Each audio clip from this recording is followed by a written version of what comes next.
Please consider that a paper money system is always the creation of politics. I think the first thing that people should realize is the monetary system we are operating with, the paper money system, is not an outcome of capitalist evolution. It's not because the trading public, just abandoned gold and moved over to a paper money system. It's a decision of politics.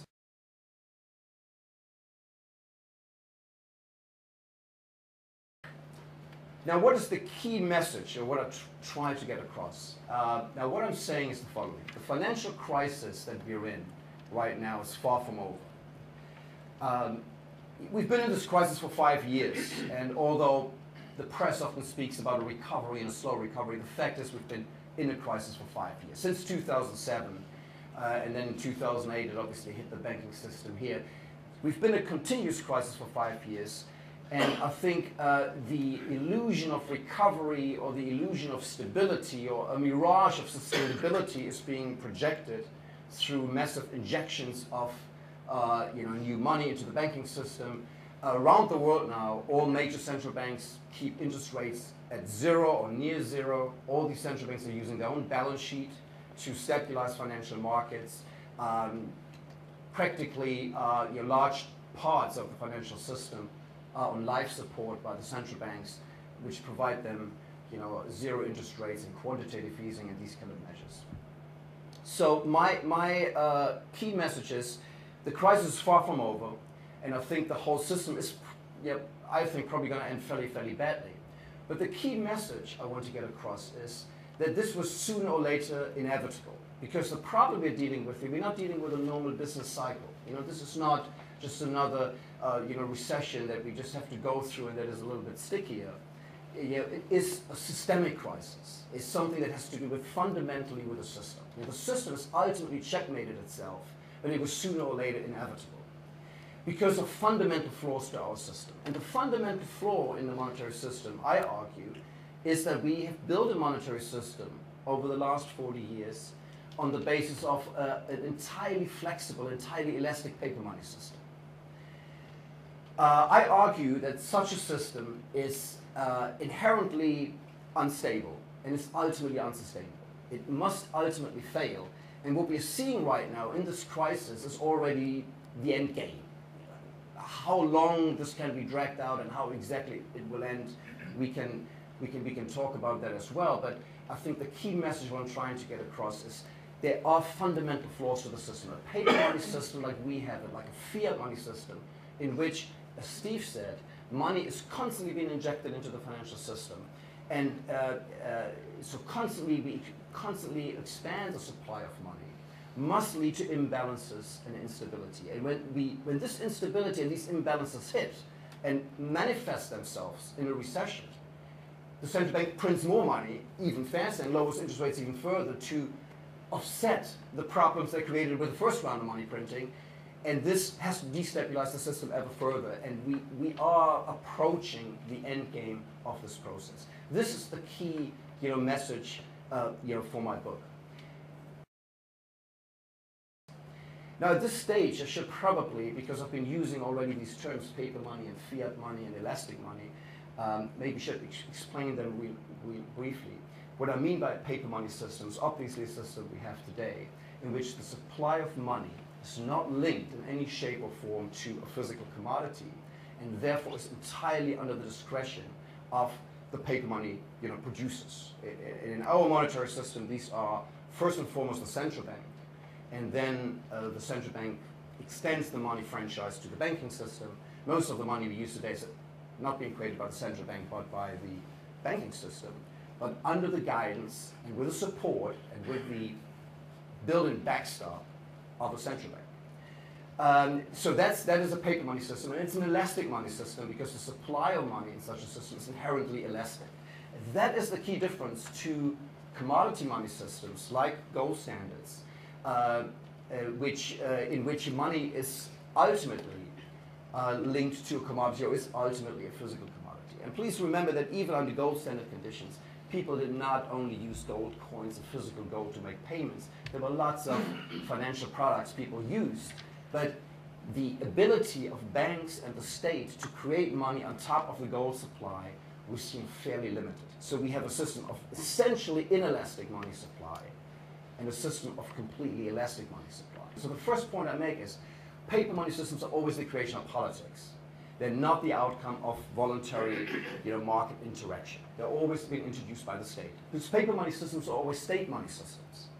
If you have money that can be printed, not everybody can be allowed to print the money. The state takes the privilege to print money. So they're always, in these monetary systems, money is always closely linked to the state. And the state has the privilege to print money. Think about it, in human history, all through most of human history, money was essentially gold or silver. Wherever the trading public was free to choose around the world in all societies and cultures, they ended up taking the precious metals as a form of money. But there were always periods, or for the last sort of 900 years, we had various experiments with paper money. The first ones in China, 900 years ago, there were 4 Chinese dynasties that issued paper money. And again, the state issued paper money, insisted that it's being used and circulated. And the first paper money systems in the Western world we had from the late 17th century in the British colonies in America. Massachusetts was one of the first colonies to issue paper money, and then the first famous experiments in France under John Law in 1716. Now, to make a long story short, all these systems failed. So paper money was always introduced by the state. It ultimately always ended in failure. And the failure always came in one of 2 ways. Either inflation always rose under the paper money system. Money was always debased, and it led to various economic problems. So either monetary authorities voluntarily stopped printing paper money and went back to a gold standard or a commodity money form, or they missed that point. Inflation spun out of control, the public lost confidence in money, and you had a complete monetary breakdown and huge economic collapse and social chaos. So the point is, all paper money systems are introduced by the state and through politics. So far in history, none of them survived. The pound, obviously, pound and US dollar are today the 2 oldest currencies in use. And it's interesting, the pound also was intermittently off gold and silver. I mean, famously between 1797 and 1821, again, a decision of politics. Usually paper money is being issued or the link to gold is being severed whenever the state needs money. In 1797, William Pitt needed money to fund the war against France.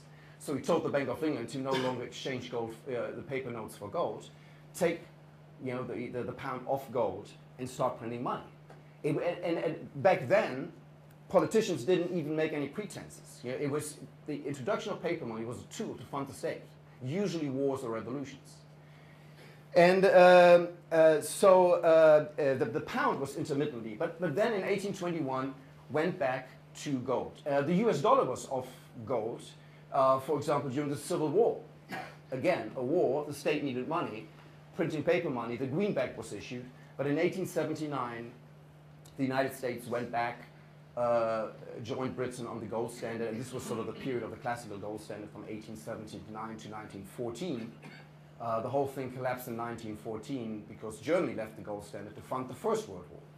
So my point here is these are political constructs. They've always failed. So we have every right to be suspicious of such a monetary system. And please remember that the monetary system we have now, our current fiat money system, is only 40 years old. I mean, as Steve said, it was on the 15th of August 1971 that Richard Nixon closed the gold window. After the Second World War, the dollar had become the global reserve currency, but central banks around the world had a promise from the US government that they could exchange their paper dollars for physical gold at a fixed price of $35 an ounce. And they could take delivery of physical gold. And again, my point here is the important thing here was not so much that it was gold, the important thing was that this was limited the ability of the US government to print money. And it therefore also contained its fiscal policy. It could not run large deficits, and it could not flood the markets with cheap money. So in 1971, Richard Nixon closed the gold window. It's very interesting. If you go back to that point, I find it interesting today if you challenge our paper money system, and people immediately say, well, you mean a gold standard would be better, but a gold standard failed, and it means deflation, and it means economic hardship, and we lose monetary policy, we can't stimulate the economy. All these arguments that you hear today that supposedly why our system today is better. It's very interesting that in 1971 Nixon didn't quote any of these arguments, because it was simply, as usual, purely political expediency. In fact, Richard Nixon got on national TV on August 1971, and I think you can probably still find the clip on YouTube, and told the American public that this was only temporary. This was just because to fight off evil speculation against the US dollar. Now we know that this was now 41 years ago, and there's so far no effort to go back on gold. And obviously, in those 41 years, the dollar has lost more purchasing power than at any other period through its 200 or almost 300-year period, even more than at other times when it was off gold. In fact, the dollar since 1971 has lost about 75% of its then purchasing power. So prices have gone up so much. The pound sterling has done even worse. The pound has lost about 90% of its purchasing power from where it was in 1971.